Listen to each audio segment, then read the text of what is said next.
સુપ્રભાત. ભાઈના જીવન વિકાસમાં બહેનની સ્નેહપૂર્ણ અને પ્રેરક શુભેચ્છાનું પ્રતીક એટલે રક્ષાબંધન પર્વ. રક્ષાબંધનના દિવસે બહેન ભાઈને તિલક કરે છે. બહેન ભાઈની રક્ષા માટે રાખડી બાંધે છે, મીઠાઈ ખવડાવે છે, ભાઈ બહેનને ભેટ આપે છે, તેમજ ભાઈ બહેનની રક્ષા માટેનું વચન પણ આપે છે. ભારતમાં રક્ષાબંધન બાબતે વિવિધ રાજ્યોમાં વિવિધ પરંપરા જોડાયેલી છે.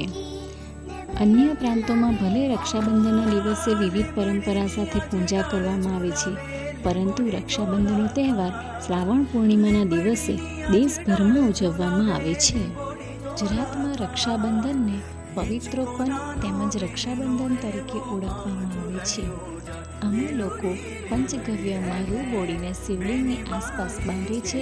ઉપરાંત તે દિવસે બ્રાહ્મણો જૂની જનોઈનો ત્યાગ કરીને નવી જનોઈ પહેરવાની પરંપરા રહેલી છે.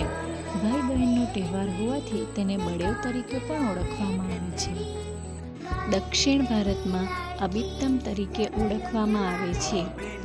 તે દિવસે બ્રાહ્મણો જૂની જનોઈનો ત્યાગ કરી નવી પહેરે છે. એવું માનવામાં આવે છે કે તેનાથી ભગવાન અને પિતૃઓની કૃપા પ્રાપ્ત થાય છે અને ખરાબ કાર્યોમાંથી મુક્તિ મળે છે.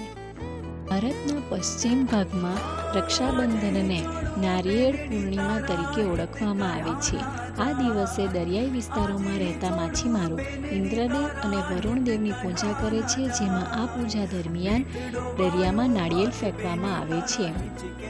ઉત્તર ભારતમાં શ્રાવણ પૂર્ણિમાને કજરી પૂર્ણિમા તરીકે ઓળખવામાં આવે છે. આ દિવસે ખેડૂતો દેવી દુર્ગાની પૂજા કરે છે અને સારા પાક માટે પ્રાર્થના કરે છે અને ખેતરમાં અનાજનું વાવેતર કરે છે. પૌરાણિક કથા અનુસાર ઇન્દ્ર જ્યારે રાક્ષસો સામે પરાજિત થયા હતા ત્યારે ઇન્દ્રાણીએ તેમને રક્ષાસૂત્ર બાંધ્યું હતું. શ્રી કૃષ્ણ શેરડી જ્યારે ખાઈ રહ્યા હતા ત્યારે આંગળી પર વાગી જવાથી દ્રૌપદીએ શ્રી કૃષ્ણની આંગળીએ પોતાની સાડી બાંધી હતી, જેથી શ્રી કૃષ્ણએ તેમનું રક્ષણ કરવાનું વચન આપ્યું હતું. રાજા પૌરસ અને યોદ્ધા સિકંદરની વચ્ચે યુદ્ધ થયું ત્યારે સિકંદરની પત્નીએ પૌરસની રક્ષા માટે તેના હાથે રક્ષાસૂત્ર બાંધ્યું હતું. ભારતના ઇતિહાસમાં ચિત્તોડની રાણી કર્માવતીએ બહાદુર શાહની સામે હુમાયુની રક્ષા માટે રાખડી બાંધી હતી.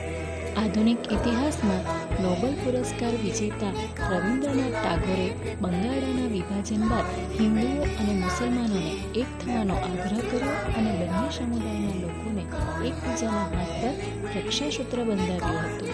આમ રક્ષાબંધનના અલગ અલગ સ્વરૂપોની ઝાંખી જોવા મળે છે.